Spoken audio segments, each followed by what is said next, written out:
Tak ada suara, dengar tak? Apa pula dah. Tak ada suara, dengar suara, dengar. Suara dengar tak? Testing suara, testing suara. Ada dah suara. Assalamualaikum warahmatullahi ta'ala wabarakatuh. Bismillahirrahmanirrahim. Alhamdulillahi rabbil alamin. Wal'aqibatu lil muttaqin. Wassalatu wassalamu ala ashrafil anbiya'i wal mursalin. Wa ala alihi wa sahbihi ajma'in. Asyhadu an la ilaha illallah wa asyhadu anna Muhammadar Rasulullah. Allahumma salli ala Sayyidina Muhammad wa ala ali Sayyidina Muhammad. Subhanaka la ilma lana illa ma 'allamtana innaka antal alimul hakim. Qala rabbi shrah li sadri wa yassir li amri wahlul 'uqdatam min lisani yafqahu qawli.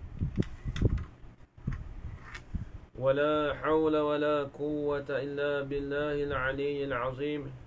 Wala hawla wala quwwata illa billahil 'aliyyil 'azim. Wala hawla wala quwwata illa billahil 'aliyyil 'azim. Bismillahirrahmanirrahim.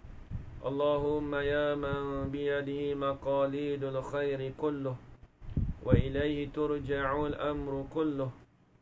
Iftah alayna fathan qariba. Ya Fattah ya Alim, ya Fattah ya Alim, ya Fattah ya Alim. Iftah alayna fathan qariba.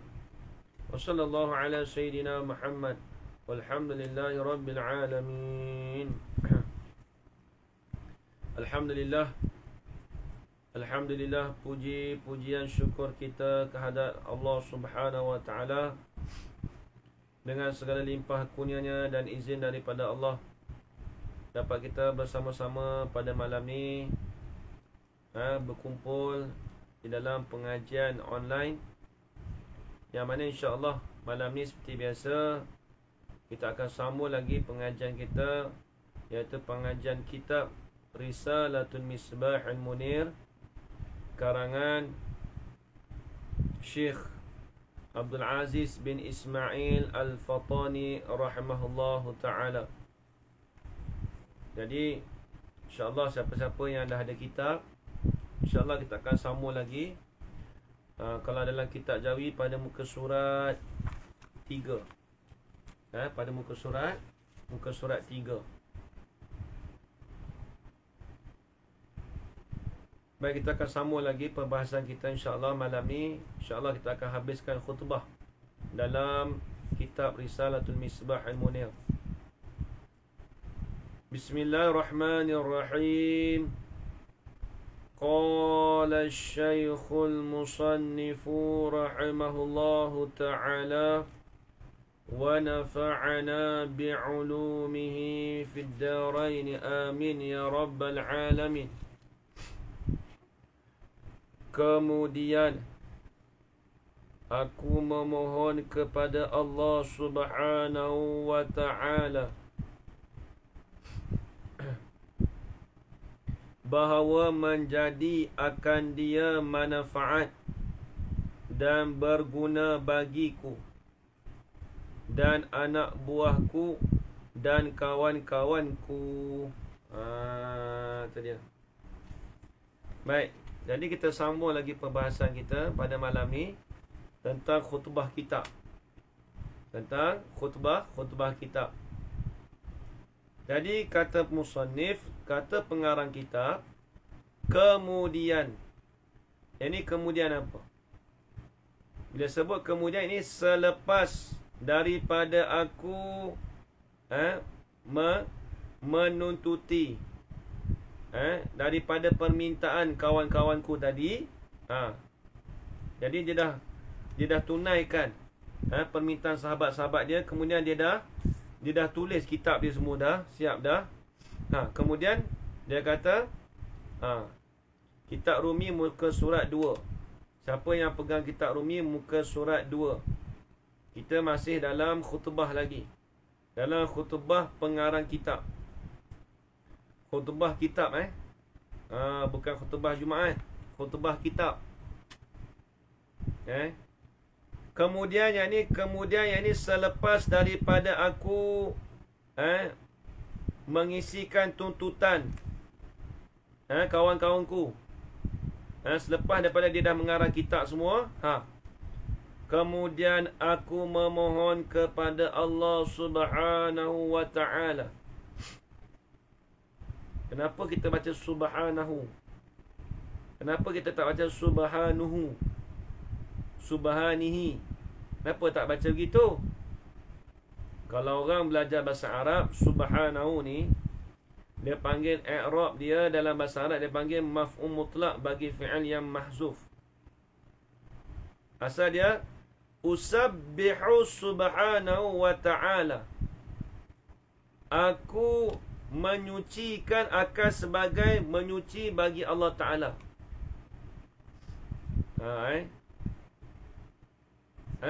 Asal dia subhanahu wa ta'ala tu asal dia usabbihu. Aku menyucikan Allah Ta'ala sebagai penyucian yang bagi Allah Ta'ala. Subhanallah. Kita baca subhanallah. Asal dia usabbihu. Aku menyucikan akan sebagai menyuci Allah Ta'ala. Itu sebab tu kita panggil subhana. Dia tak ada subhanu, dia panggil subhana dengan mana? Usabbihu subhanallah. Asal dia gitu. Tapi kita tak sebut lah usabbihu subhanallah, usabbihu subhanallah, tak sebut. Tapi diri kita sendiri tu kita sebut. Soalan kata usabbihu tu aku menyucikan Allah. Sebab tu subhanahu wa ta'ala. Sebab tu kata ulama, sunat apabila kita sebut Allah, kita sebut Allahu subhanahu wa ta'ala. Sunat. Ataupun kita sebut Allahu ta'ala. Sunat hukum dia. Seperti mana sunat kita mengucapkan pada Nabi kita, Nabi Muhammad, kita ucap apa? Sallallahu alaihi wasallam. Nabi kita mengucapkan sallallahu alaihi wasallam. Begitu jugalah sunat juga kita mengucapkan Allahu subhanahu wa ta'ala. Ataupun kita sebut Allahu ta'ala. Allah ta'ala tu tertinggi. Tertinggi dari segi maknawi, bukan hissi. Bukan dari segi mata kita nampak, oh Allah Ta'ala tinggi tu. Bukan begitu. Kita sebut Allah Ta'ala tertinggi. Ya, apa maksud tertinggi? Tertinggi nisbah pangkatnya. Dari segi maknawi Allah Ta'ala tu tinggi. Bukan dari segi hissi, dari segi panca indera kita nampak Allah Ta'ala tinggi. Bukan begitu. Tinggi dengan mana? Maknawi. Bukan tinggi dengan mana hissi. Hissi ni dengan panca indera yang 5.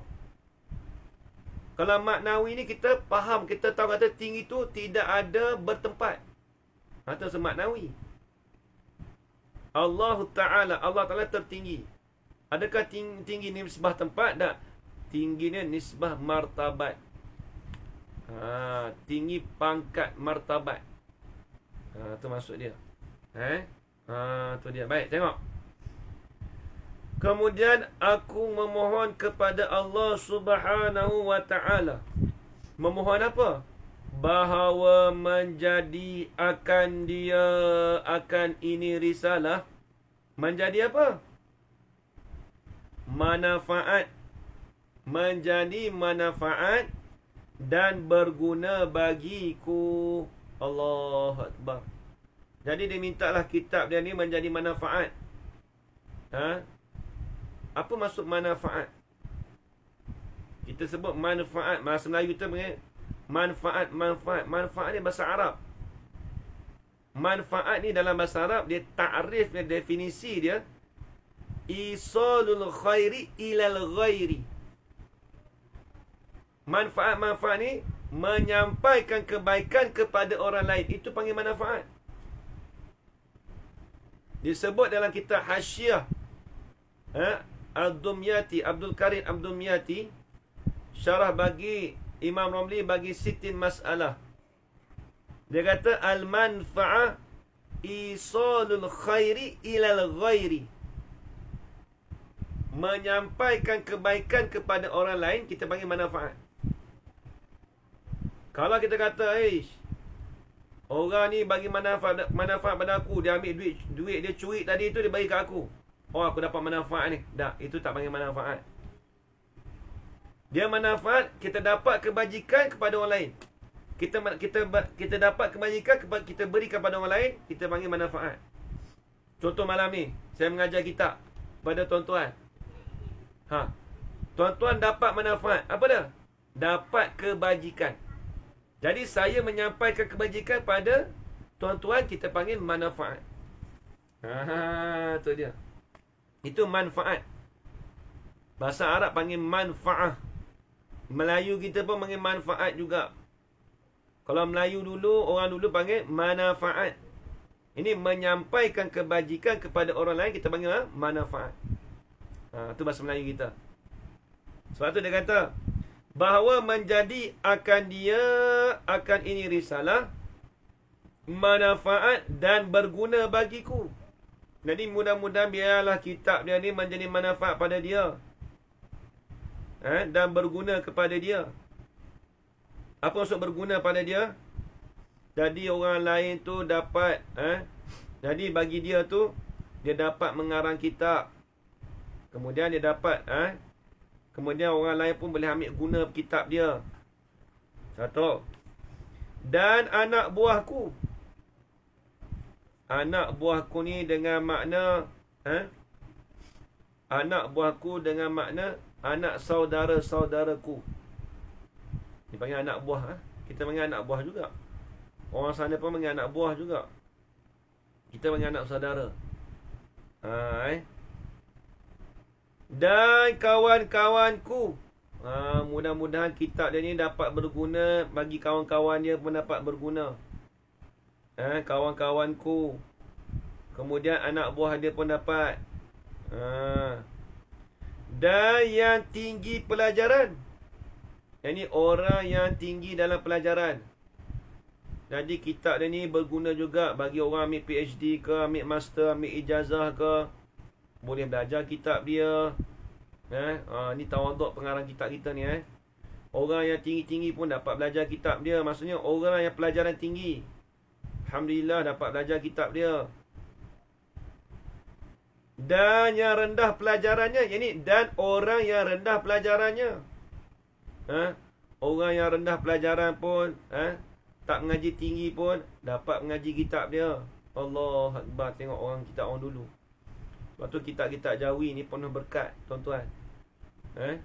Orang tinggi, orang yang ada pangkat tinggi boleh belajar kitab dia. Orang yang rendah-rendah, orang kampung, orang pergi motong getah, duduk kampung tu boleh belajar kitab dia. Lepas tu ulama dulu dia tak ada sakatan. Okey, kitab ni sesuai untuk orang PhD, tak ada sebut. Dia tak ada sebut. Kitab ni sesuai untuk orang yang peringkat degree, tak ada sebut. Kitab ni semua orang boleh belajar. Habis tu Ustaz, takkan sama huraiannya? Kalau orang yang tinggi, dia hurai cara tinggi. Tu tak sama. Kitab ni tak sama pembahasan dia. Diceritakan kitab Matan Ajrumiyah, kalau tuan-tuan biasa dengar. Tak ada suara Ustaz. Tak ada suara. Tak dengar. Semua dengar suara saya? Suara dengar? Suara saya dengar ke?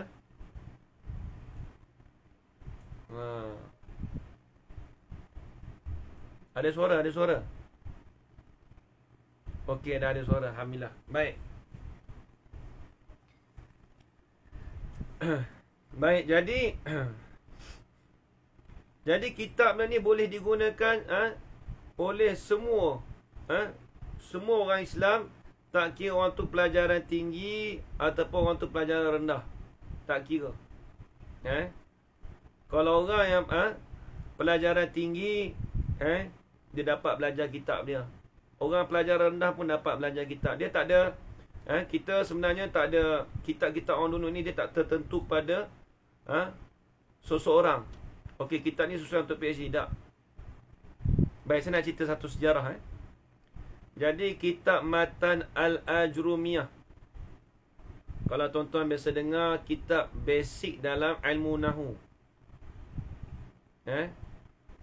Ilmu basic iaitu ilmu bahasa Arab, ilmu Nahu, nama kitab Matan Al-Ajrumiyah. Jadi, Matan Al-Ajrumiyah ni ceritanya. Kitab ni basic sebenarnya. Diceritakan oleh Syekh Abdul Qadir Al-Mandili, pengarang kitab Penawar Bagi Hati. Satu hari waktu musim haji, Syekh Abdul Qadir kata dia jumpa Padai.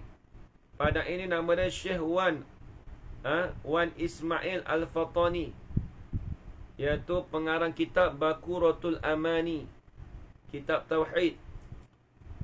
Jadi satu hari tu, Syekh Abdul Qadir ni bila musim haji ni, dia biasa bila musim haji ni biasa dia pergilah ke musim haji ni biasa kebiasaan dia pergi ke Mekah. Jadi ramailah orang-orang daripada orang buat haji ni pergi ke Mekah, jumpalah Padai ni. Cerita dia. Kemudian bila dia bila jumpa dengan Padai ni, oh macam jauh ustaz. Wallahu a'lam, saya pun tak pasti juga malam ni. Mungkin line kurang tapi pakai wifi. Suara jelas tak apalah. InsyaAllah nanti saya saat ni tadi tukar bateri dah ni. Nanti saya test balik. Baik. Jadi bila Padai di sana tu, apabila Syekh Abdul Qadir Mandili ni anak murid dia, dia jumpa Padai, dia kata, Pak Da, dia kata, tahun ni orang jemaah haji nak minta baca kitab. Dia minta mengajar kitab. Waktu musim haji ni biasa, kalau musim haji ni cuti lah. Kemudian bila dia minta Pak Dia baca kitab, Pak Dia kata apa? Dia kata, boleh aku nak baca kitab. Lepas tu Pak Dia nak baca kitab apa? Syekh Qadir tanya. Dia kata, aku nak baca kitab Matan Al-Ajrumiyah. Kali pertama Syekh Abdul Qadir Mandili minta tu, dia nak baca kitab Matan Al-Ajrumiyah. Kali pertama. Kitab Al-Ajrumiyah ni basic sangat. Tapi kita maklum, orang nak belajar ni tok guru. Orang datang buat haji ni, orang tok guru hebat-hebat nak belajar dengan Padai. Lepas tu, tahun pertama tu, Syekh Abdul Qadir Mandili mengaji kitab Matan Al-Ajrumiyah. Tahun pertama musim haji. Tahun kedua pula musim haji, Syekh Abdul Qadir Mandili minta pula. Dia kata, tok guru, Padai, aku nak mengaji kitab, aku nak mengaji kitab tahun ni, kitab lain. Padai kata, aku nak baca kitab Matan Al-Ajrumiyah. Matan Al-Ajrumiyah lagi pula kali kedua. Tahun kedua buat haji tu, Padai kata nak baca kitab Matan Al-Ajrumiyah. Allahu Akbar. Kita ni kalau dengar kitab yang sama ni, puas lah, jemu lah. Kali ketiga, tahun ketiga, Syekh Abdul Qadir minta lagi nak mengaji kitab. Padai kata, boleh. Aku nak baca kitab. Dia kata, aku nak baca kitab Matan Al-Ajrumiyah. Dia kata, aku nak baca kitab Matan Al-Ajrumiyah. 3 kali dia nak baca kitab Al-Ajrumiyah. 3 tahun turut-turut, Syekh Abdul Qadir kata, Allah mengeluhnya, tak ada kitab lain ke? Tapi dikatakan, Syekh Abdul Qadir Mandili, dia kata, tahun pertama aku belajar kitab Matan Al-Ajrumiyah tu, peringkat dia tu, Padai hurai tu, peringkat dia rendah biasa je. Tahun yang kedua aku belajar, makin lama makin tinggi. Tahun ketiga dia Padai mengajar tu, walaupun kitab tu basic tapi jadi tinggi. Tengok tuan-tuan, kitab basic tapi boleh jadi tinggi kitab tu. Begitu juga kitab kita belajar ni. Kita nampak kitab ni basic je. Memang basic. Tapi boleh kita kalau guru tu dia mengajar tu, boleh dengan cara tinggi, boleh. Dia tengok di atas orang yang belajar, penuntut yang belajar tu macam mana. Kalau dia dah ada basic, dia upkan sikit, dia tinggikan sikit. Tu karangan ulama' dulu. Allah hebat. Patulah Pada'i ni, dia katakan dia tu baca kitab Matan Al-Jumiyah dia, basic Arab. Dia mengajar tu kitab Nahu basic Matan Al-Ajrumiyah. Berkat kitab ni. Matan Al-Jumiyah ni berkat tak berkat ni, pengarang kitab dia Ibn Ajrum, iaitu Imam Syekh As-Sunhaji. Imam Syekh As-Sunhaji ni diceritakan dia ambil kitab ni, dia buang kat laut.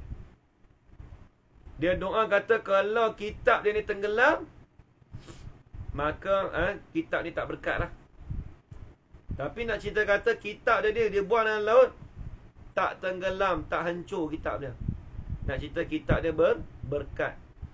Pengarang kitab Al-Ajrumiyah, iaitu nama dia Syekh Imam As-Sunhaji,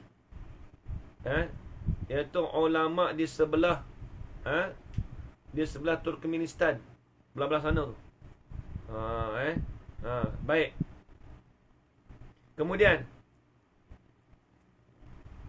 Kemudian kita tengok lagi. Dan aku tengok. Dan yang tinggi pelajaran dan yang rendah pelajarannya. Jadi orang yang tinggi belajar pun boleh belajar kitab ni. Orang yang rendah, orang kampung ke, orang tak tinggi belajar pun apa, orang tak ada CJ pun boleh belajar kitab dia ni. Allah, hebat orang dulu tengok. Dan aku memohon kepada Allah pula bahawa menjadikan risalah ini perisai yang dapat mempertahankan dan dapat menolakkan akan segala ajaran-ajaran yang sesat, yang menyesatkan orang awam. Tu dia. Jadi dia minta pula, dia minta pada Allah SWT, biarlah risalah dia ni menjadi perisai, menjadi benteng, yang dapat mempertahankannya dan dapat menolakkan akan segala ajaran-ajaran yang sesat. Ajaran sesat dia panggil dolal. Lagi pula yang menyesatkan orang awam. Lagi pula orang yang menyesatkan orang awam tu panggil ahli dolal. Ahli dolal kita panggil orang yang menyesatkan orang awam. Tu dia. Jadi mudah-mudahan kitab kita yang kita belajar ni dapat menolakkan ajaran-ajaran sesat. Tuan-tuan, sekarang ni, zaman sekarang ni, akidah kita banyak orang kita dia tak pegang, tak berpegang dengan tetap dalam hati. Lebih-lebih lagi dalam waktu PKP ni. Minta maaf saya sebut, dalam waktu PKP ni banyak. Yalah, bila akidah tak kuat, macam-macam tuan-tuan berlaku. Di antaranya kita dengar, yalah, Wallahualam orang Islam ke orang kafir kita tak pastilah. Tapi dia kata, kawan saya dia buat kajian, baru ni saya jumpa sahabat saya. Dia kata orang yang mati bunuh diri waktu PKP ni lebih kurang 3, dekat hampir 400 orang lebih. Purata dia tu, sehari seorang mati, orang bunuh diri. Wallahualam orang kafir ke orang Islam, boleh jadi ada orang Islam juga. Nak cerita kata akidah. Akidah tu tak tetap dalam hati. Banyak Allah Akbar. Purata sehari tu lebih kurang seorang. Kawan saya kaji. Saya sembang dengan kawan saya bawah ni, dia kata Allah, orang bunuh diri tu ramai dah. Tapi kita tak tengok dalam TV, tak keluar. Tapi itulah. Tapi ada orang duk kaji juga banyak. Nak cerita kata orang mati bunuh diri tu lebih kurang dekat hampir 400 orang. Wallahualam. Cuba tengok dah. Baik. Kemudian, dan yang dibawa akan dia oleh orang-orang yang tidak sangkakan dengan jahilnya. Ini pun kita minta jauh. Ni panggil orang jahil murakab ni. Dia cerita tu bukan dengan perkara yang sebenar. Perkara wakil, perkara diri sebenar tu tidak sama apa yang berlaku. Ni tengok. Dan dibawa, lagi pula yang dibawa akan dia, akan ahli sesat tadi, akan orang yang menyesatkan tadi tu, oleh orang-orang yang tidak sangkakan dengan jahilnya. Tengok muka Allah bukan orang jahil. Tapi disangka jahil. Ini bahaya, kita takut. Nampak macam orang pakai kemas ustaz. Rupa-rupanya orang jahil. Sebab tu kalau di tanah Arab tu banyak. Kalau tanah Arab tu kadang-kadang orang pakai jubah. Ramai pakai jubah. Tapi kadang orang jahil.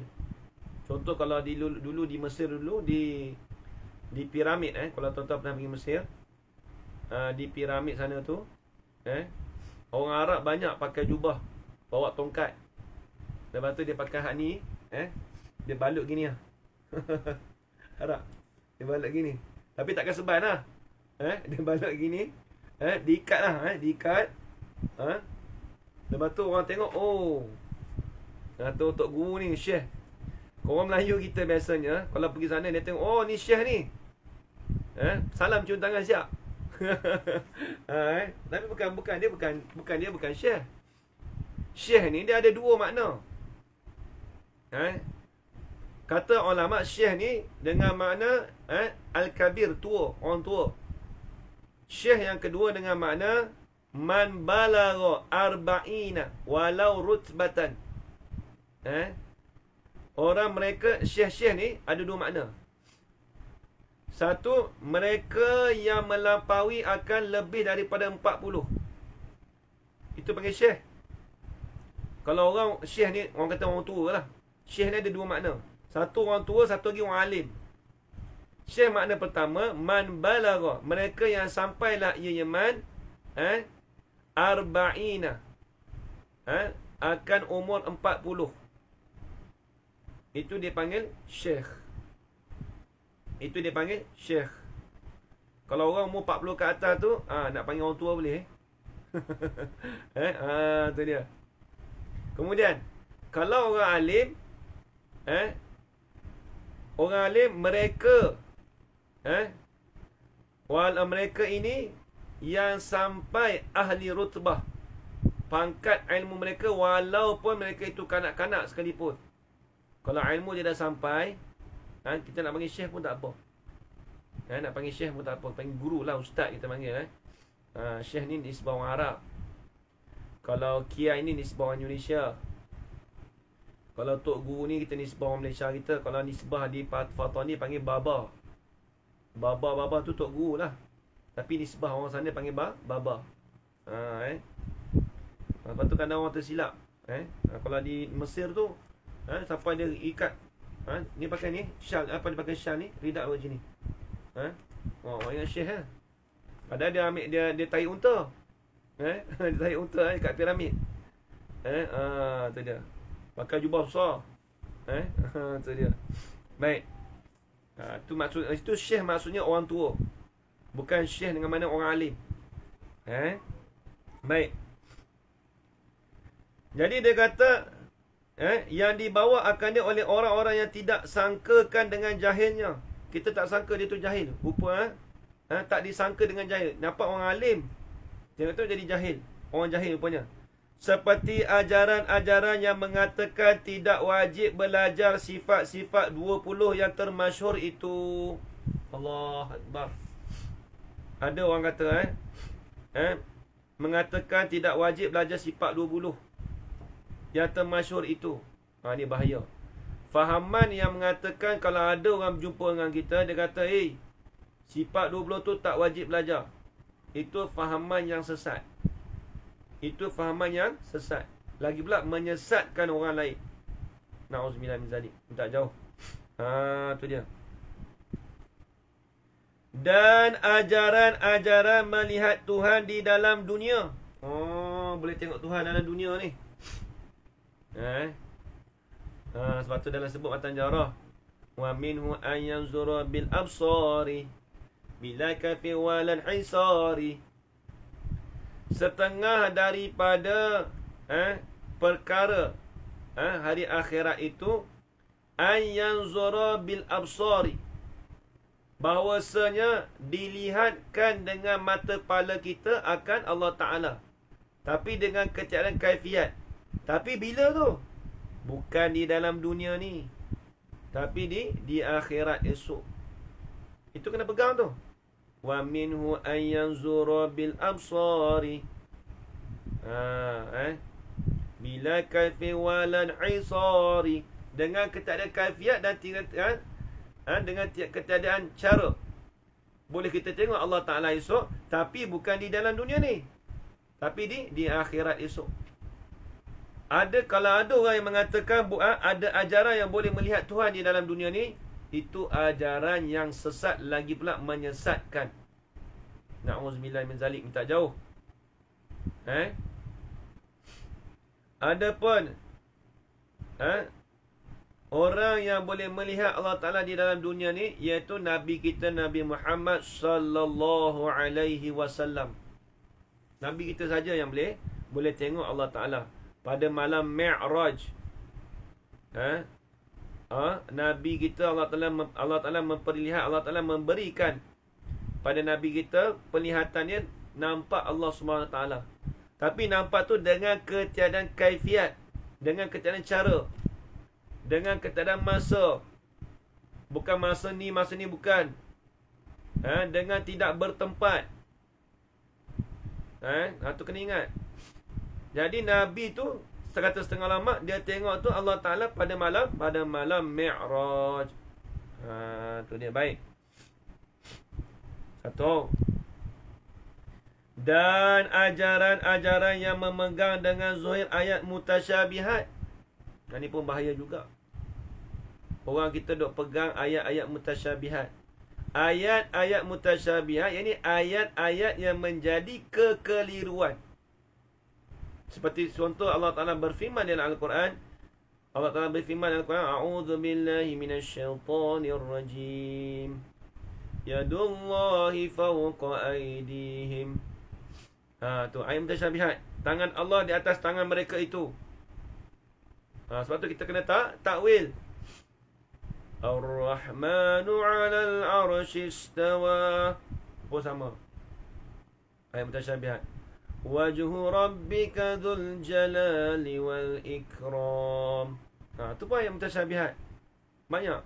Wajhu rabbika, dan bermula Tuhan kamu, hai Muhammad, yang amat besar, lagi pula yang amat mulia. Adakah muka Tuhan kita amat besar? Bukan begitu. Muka dengan mana? Zat. Dengan mana zat? Zat Allah Ta'ala tu yang amat mulia. Ar-Rahmanu 'alal 'arsy istawa. Bermula nama Allah Ta'ala yang bernama Rahman itu, kita nak kata duduk di atas arasy. Bukan duduk. Duduk dengan mana? Memerintahkan akan arasy. Yadullahi fawqa aydihim. Tangan Allah di atas tangan mereka. Ulama menyebut tangan dengan mana? Qudratullahi ala qudratihim. Tangan, yang ini kekuasaan Allah Ta'ala itu di atas kekuasaan mereka itu. Itu dia. Baik, jelas. Ni pun ajaran-ajaran sesat juga ni. Dan ajaran-ajaran yang memegang dengan zuhir ayat mutasyabihat. Nanti akan datang kita nak belajar dalam sifat kudrat. Dalam sifat kudrat dalam kitab ni, insya-Allah kita nak bahas perbahasan ayat mutasyabihat. Ini ayat-ayat yang menjadi kekeliruan, ayat-ayat menjadi kesamaran kepada kita. Baik. Dan yang mengatakan Tuhan bertempat dan sebagainya. Siapa kata tadi tu? Daripada ajaran ahli dhalalah. Apa maksud ahli dhalalah? Ini ahli yang menyesatkan. Tu ahli dhalalah. Jadi ada yang mengatakan Tuhan tu bertempat.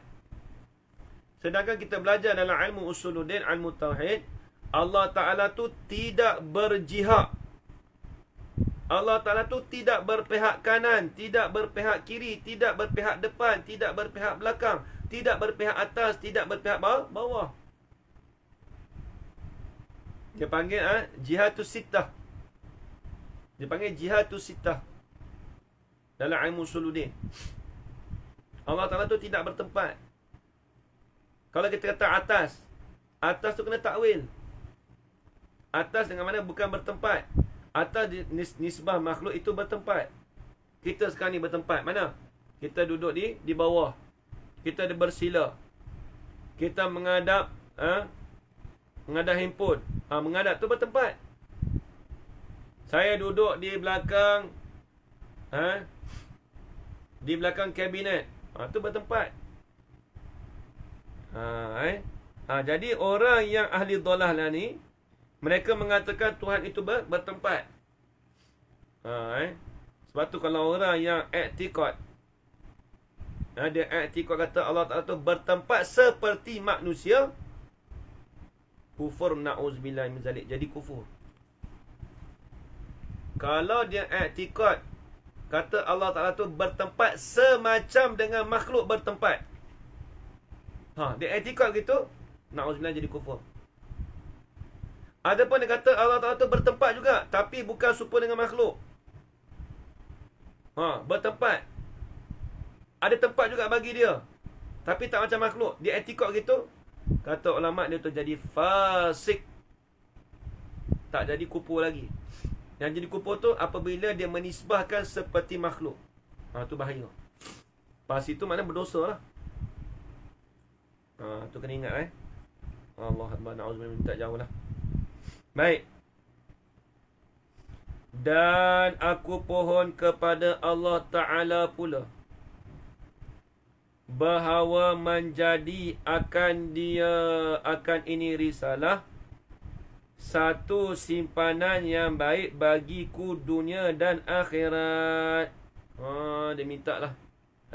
Pengarang kitab kita minta. Dia kata mudah-mudahan kitab dia ni menjadi simpanan bagi dia ni di dunia dan di akhirat. Maksudnya apa? Di dunia kitab ni dia mendapat amalan kebajikan. Apa dia? Kita dapat belajar kitab dia. Sebab tu kata ulama, nak tahu kata nisbah kitab, satu-satu kitab tu apabila berkat, banyak orang guna kitab dia. Kitab dia masyhur.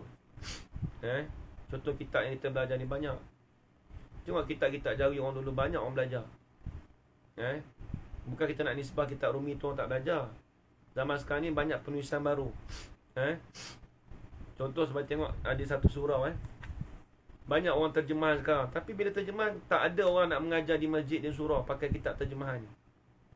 Sebab apa? Wallahu a'lam, kata ulama, boleh jadi ada kekurangan berkat. Berkat tu ada tapi kurang. Jangan kita kata berkat tak ada. Berkat-berkat ni ziyadatul khairi al-ilahi. Berkat-berkat ni tambah kebajikan yang dibangsakan kepada Tuhan. Itu berkat. Tambah kebajikan. Itu panggil barakah. Al-barakatu huwa ziyadatul khairi. Tambah kebajikan yang dinisbah pada Tuhan. Apabila kita bertambah kebajikan, maka dipanggil berkat. Contoh kita belajar kitab. Makin lama makin faham kita belajar. Itu dipanggil barakah. Kita belajar kitab susah, tak faham. Tapi bila susah tak faham tu, tapi Allah Ta'ala beri apa? Beri pada kita kerajinan untuk belajar. Itu panggil barakah. Walaupun kita belajar tak faham, tapi kita rasa nak belajar tiap-tiap hari. Duk tunggu masa bila lah kelas kita ni Misbah Munir. Sampai masa kita belajar, dah tunggu sampai kita belajar. Itu dipanggil barakah. Ada bertambahnya kebajikan. Itu dipanggil barakah. Ziyadatul khairi al-ilahi. Itu panggil barakah. Baik. Dia kata, dan aku pohon kepada Allah Ta'ala. Dapat sebut Allah Ta'ala. Dia tak sebut Allah saja, sebut Allah Ta'ala. Itu sunat. Pula bahawa menjadi akan ini risalah satu simpanan yang baik bagiku di dunia dan di akhirat. Akhirat pun dia dapat juga balasan pahala. Habis itu, فَإِنَّهُ عَلَى كُلِّ شَيْءٍ قَدِيرٌ. فَإِنَّهُ عَلَى كُلِّ شَيْءٍ قَدِيرٌ. Apa maksud dia? Dia tak ada tulis terjemah. Kerana sesungguhnya Allah Ta'ala itu qadirun ala kulli syai', berkuasa ya Allah di atas tiap-tiap sesuatu. Allah Ta'ala tu berkuasa di atas tiap-tiap sesuatu.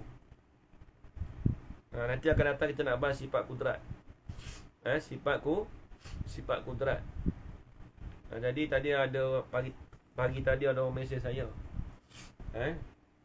menanyakan tentang sifat iradat. Jadi ada katanya daripada kaum sesat, ahli Syiah. Dia kata manusia ni boleh memberi bekas, boleh memberi kesan dengan usaha ikhtiar dia. Dia pegang gitu. Sedangkan usaha tu memang nisbah pada kita. Adapun menjadi itu dengan nisbah Allah Ta'ala. Ini ada orang mesej, Ustaz, Datin Zawiyah suami tak dapat masuk, kesian dia. Minta tolong admin, tolong accept lah. Saya tengah mengajar ni. Kalau beritahu tadi saya boleh accept. Minta admin dalam grup. Ada orang tanya ni, dia kata tak, Datin Zawiyah suami tak dapat masuk, minta tolong lah. Saya pun nak buka pun takut jadikan terputus pula. Nanti lepas ni kalau boleh, tuan-tuan perempuan kita standby awal. Kita masuk tu nanti orang add lah. Baik, kemudian jadi pagi tadi tu ada orang tanya saya tentang sifat iradat. Dia kata qada dan qadar. Jadi qada dan qadar ni dia masuk di dalam perbahasan sifat kudrat dan iradat. Jadi dia kata iradat itu ada dua, iradat takwiniyah dengan iradat irsaniyah. Saya pun rasa pelik juga, tak biasa berjumpa dalam kitab. Kita dah kaji tengok dia punya perbahasan tu. Dia kata manusia ni boleh memberi bekas. Dia kata qada tu bukan ketetapan Allah, qadar itulah ketetapan daripada makhluk. Jadi itu alhamdulillah. Jadi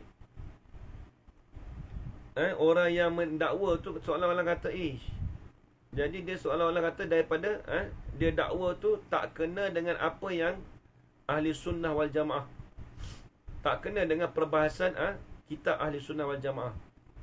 Sedangkan qada itu dipanggil ketetapan, qadar itu dipanggil pelaksanaan. Bukan qadar itu yang ketetapan, bukan ketetapan dari makhluk. Kita tidak ada daya upaya. Usaha kita tidak boleh memberi bekas. Usaha kita hanyalah dengan izin Allah Ta'ala. Itu pegangan kita. Tu ada orang tanya soalan pagi tadi. Baik. Kemudian, memulai aku akan bicaraan pada risalah ini. Nak mula dah ni. Dengan mendatang aku akan beberapa huraian. Jadi akan datang ni kitab kita ni dia ada banyak huraian, ada banyak bab. Setiap bab tu dia panggil huraian. Baik, kita tengok yang pertama. Huraian yang pertama. Pada pengenalan agama. Ini nak kenal agama. Agama ni apa? Ad-din. Kata dia bermula agama itu ialah ibarat. Ibarat ni tuturan. Alhamdulillah, terima kasih admin. Dah request semua. Baik. Bermula agama itu ialah ibarat, yakni tuturan, tu ibarat. Yakni satu tuturan dan cakapan daripada sekumpulan dan perhimpunan undang-undang yang datang daripada Allah Ta'ala ke atas Rasulnya. Itu panggil agama. Agama ni dia panggil perhimpunan undang-undang yang dibawa datang, yang datang daripada Allah Ta'ala ke atas Rasul. Allah Ta'ala bawa datang kepada Rasulnya. Itu panggil agama. Sebab apa tu? Supaya menyampaikan akannya akan Rasul kepada umat manusia. Supaya menyampaikan Rasul itu kepada umat manusia. Itu panggil agama. Agama ni kalau kita kata agama Islam, agama. Bila agama ni kena menyampaikan kepada umat manusia. Jadi Rasul menyampaikan kepada umat manusia, itu dipanggil agama. Melalui undang-undang yang datang daripada Allah Ta'ala. Tu dia. Satu. Itu satu takrifan. Satu definisi. Atau dikatakan agama itu ialah terkena kepada segala undang-undang yang datang daripada Allah kepada Rasul-Rasulnya. Ataupun kita kata agama itu ialah terkena pada segala undang-undang. Kena pada segala undang-undang yang datang daripada Allah Ta'ala kepada Rasul-Rasulnya.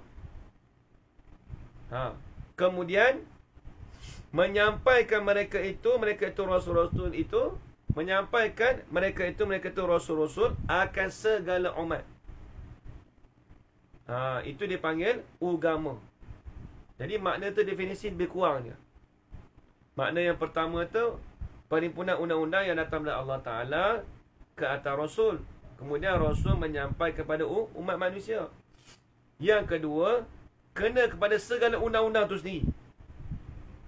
Tadi undang-undang yang buat datang dari Allah Ta'ala, ini kena pada undang-undang tu sendiri yang datang dari Allah Ta'ala kepada Rasul-Rasulnya. Kemudian menyampaikan Rasul-Rasul kepada segala umat. Itu dipanggil agama. Itu dipanggil agama. Baik. Apa dia? Iaitulah dinamakan agama Islam. Iaitulah apa? Iaitulah undang-undang yang datang dari Allah Ta'ala. Itu nama dia apa? Dinamakan agama Islam. Dinamakan agama Islam. Dan orang-orang yang mengikut undang-undang itu. Jadi agama Islam tu kita kata undang-undang yang datang dari Allah Ta'ala kepada Rasul. Kemudian Rasul menyampaikan kepada umat. Itu tu dipanggil agama Islam. Adapun orang-orang yang mengikut undang-undang itu dinamakan apa? Dinamakan Muslim, yakni orang yang beragama Islam. Macam kita ni orang beragama Islam. Kita ni panggil pengikut. Kita ni pengikut undang-undang agama, kita panggil orang Muslim. Kalau orang tanya, agama Islam tu apa? Agama Islam tu himpunan undang-undang yang datang dari Allah Ta'ala kepada Rasul. Kemudian Rasul menyampaikan pada umat. Itu panggil agama Islam. Adapun diri kita ni, orang yang mengikut agama Islam dipanggil orang Muslim. Tu maksud dia. Baik. Dan baik, yakni orang yang beragama Islam. Maka nyata daripada ta'rif itu bahawa yang disebutkan agama itu ialah kena kepada undang-undang Allah Ta'ala. Jadi kita faham dari ta'rif tersebut, yakni kena kepada undang-undang Allah Ta'ala, itulah kita panggil agama Islam. Undang-undang Allah Ta'ala itulah dipanggil agama Islam. Tu dia. Yang dihantarkan akan dia, akan agama tadi dengan melalui Rasul-Rasulnya. Allah Ta'ala hantar tu kepada Rasul-Rasulnya. Melalui Rasul-Rasulnya, Rasul Allah Ta'ala, daripada yang bersangkutan dengan akidah. Jadi bila sebut agama Islam ni, semua ni bersangkutan dengan apa? Tengok. Bersangkutan dengan akidah. dan dengan ibadat dan muamalat dan sebagainya. Akidah, ibadat, muamalat, munakahat, jenayat. Lepas tu dalam fiqah tu dia ada 4. Dipanggil 4 robok. Robok-robok ni apa? 1/4. Robokun. Bahasa Arab panggil robok. 1/4. 1/4 dalam fiqah. Ibadat, muamalat, munakahat, kemudian jinayat dalam bahasa Arab panggil. Akidah pun begitu juga.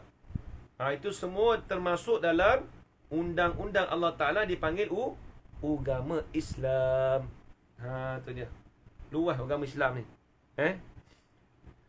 Baik, bermula undang-undang Allah Ta'ala itu. Dia nak urai dah. Bermula undang-undang Allah Ta'ala itu 5 perkara. Jadi undang-undang Allah Ta'ala tu ada 5. Ini kena ingat. Kita sebagai orang Muslim kena ingat undang-undang Allah Ta'ala. Iaitu yang pertama wajib. Yang kedua sunnah. Sunnah tu sunat lah. Tapi orang Melayu kita panggil sunat. Bahasa Arab dia panggil sunnah. Bahasa Arab dia sebut sunnah ada 2. Sunnatul Rasulullah dengan sunnah dengan makna bab ibadat dengan bab fiqah. Sunnah juga. Sunnah ni jalanan pun kita panggil. Sunnatun Nabi. Orang tersebut. Tu sunnah jalanan Nabi. Ada pun sunat kita panggil sunnah tu juga. Tapi bahasa Melayu kita dia pandai separatkan. Kalau sunat, contoh ibadat sunat. Kalau sunnah, kita kata makanan sunnah. Sama aja, sunnah dengan sunat tu sama. Sunnah. Tapi sunnah tu sunnah makanan tu lain. Sunnah dalam bab sembahyang lain. Cumanya orang Melayu kita dia nak berbezakan. Kalau Arab sama aja. Sunnah. Kalau orang Melayu kita panggil, kalau jumpa orang Arab kat Mekah, kita buat umrah. Kita kata makan kurma tu sunnah. Tu tak apa. Kalau orang Arab tanya nak pergi mana? Solat tu sunat. Memang Arab tak faham. Memang Arab tak faham cakap solat tu sunat. Solat tu sunnatul maghrib. Tengok dalam bahasa Arab. Usolli sunnatul maghrib. Ada tak cakap usolli sunnatul maghrib? Tak ada. Sunnah juga. Tengok. Kalau orang Arab tanya kita nak pergi mana, semayang mana? Aku solatus sunnatul maghrib. Tak apa.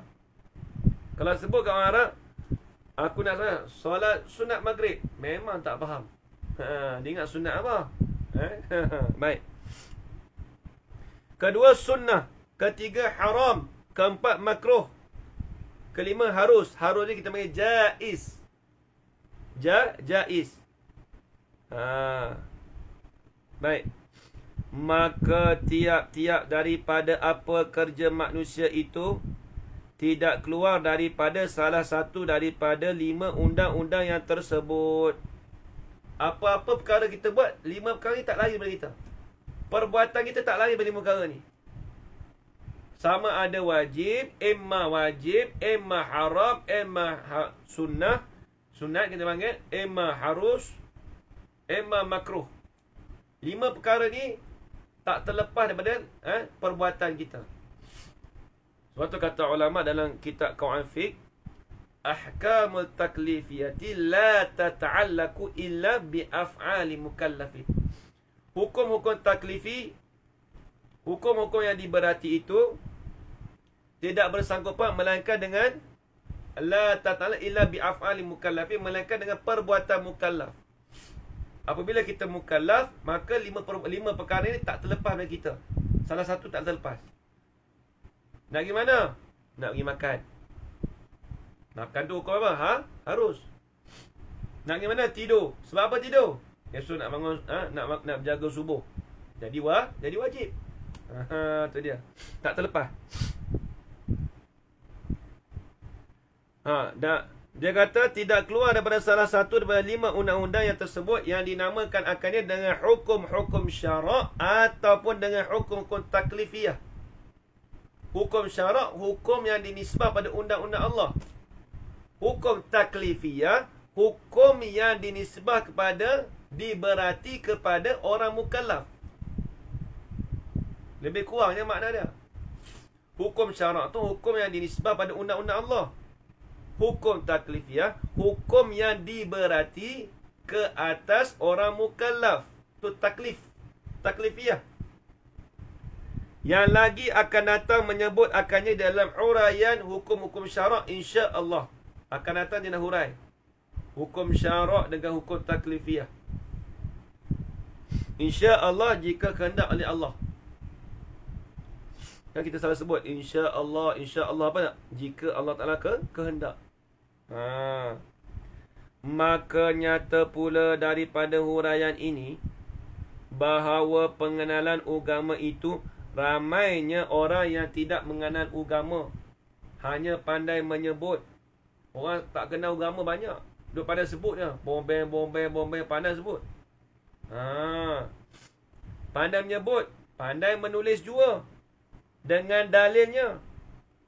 Duk tulis dalil pandai. Ni duk sembang agama pandai, tetapi dia tidak menurut undang-undang Allah Subhanahu Wa Taala. Ramai orang yang tidak menurut undang-undang agama. Ramai juga orang tak ikut undang-undang agama ni.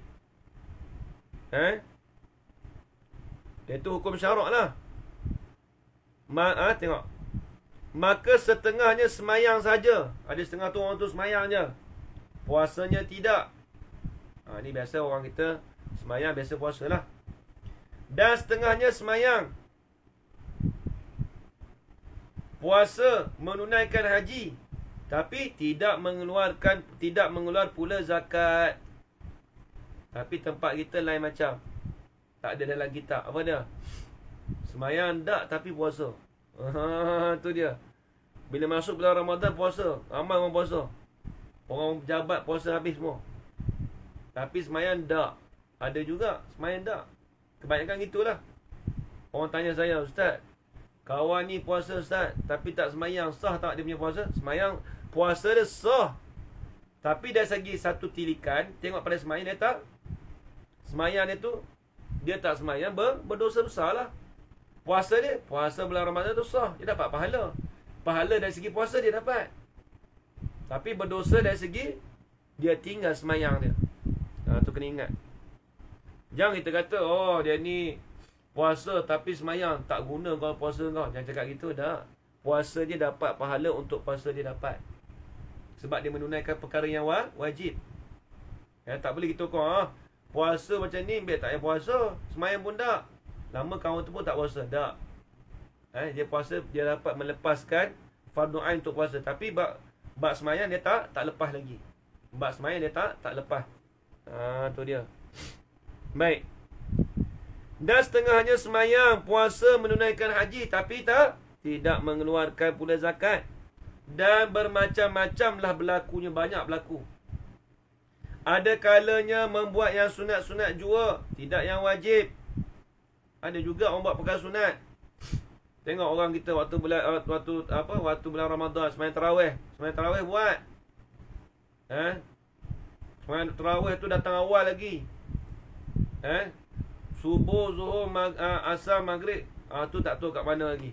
Ada setengah tu dia memperbesarkan perkara sunat. Tu kena ingat. Bermacam-macamlah berlaku. Ada kalanya membuat yang sunat-sunat jua, tidak yang wajib. Wajib tak buat.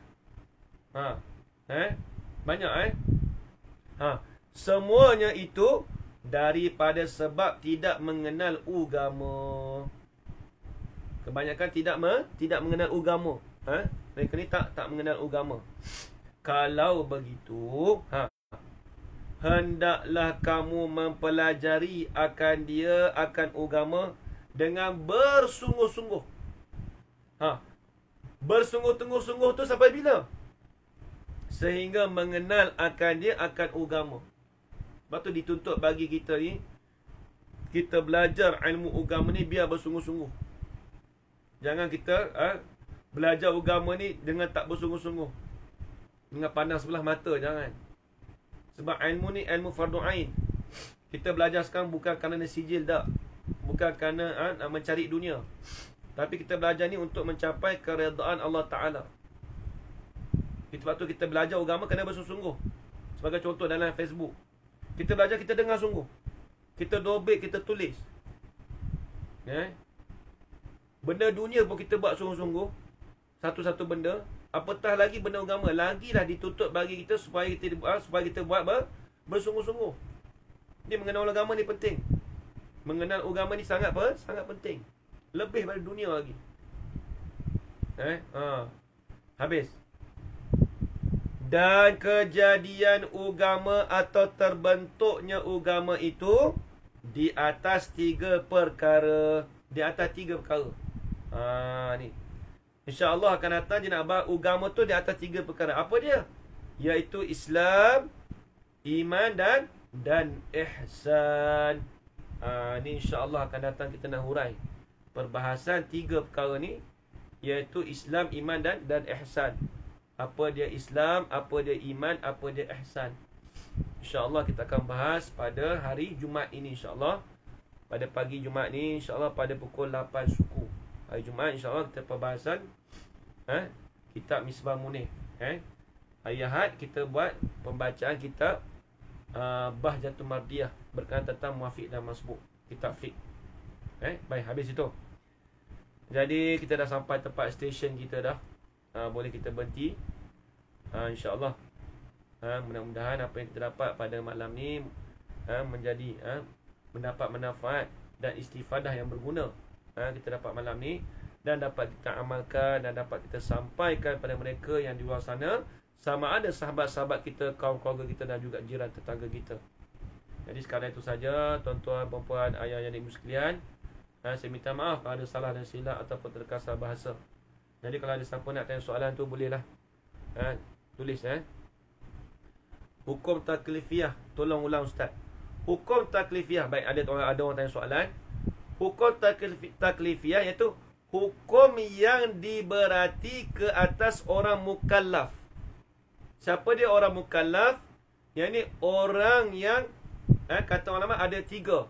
Syarat dia orang mukallaf ni iaitu orang yang baligh, orang yang berakal, kemudian orang yang sampai seruan dakwah. Itu dipanggil orang mukallaf.